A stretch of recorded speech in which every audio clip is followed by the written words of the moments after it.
بەڕێزان خاڵی پێنجەمی دەمێنێ خاڵێکی زۆر گرنگە هەڵی دەگرم بە وتاری داهاتوو ئەم حەدیسە هێندە پڕبایەخە چوار بناغەکەمان باس کرد لە پەروەردەی تەندروستە بەڵام ئەوەندەتان پێ دەڵێم ئاگامان لێبێ ئەم پەروەردەیە ئەمە بناغەکانن بناغە خانوویەک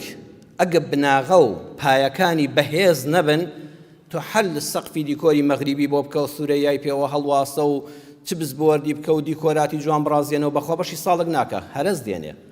بەس ئەگە بناغەکەی بە قووەت بوو پایەکانی بەهێز بوون دیکۆرەکەش لار و لەوێرێکی تێدا هەبێت لە سەرما و گەرما دەتپارێزی خانووەکە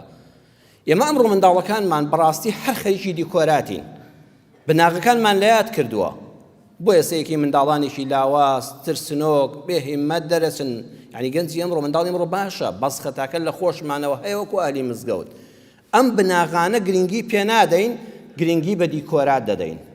دەیکە بناغە بەهێز نەبێت دیکۆرات دوای خۆی لە ناو دەچێت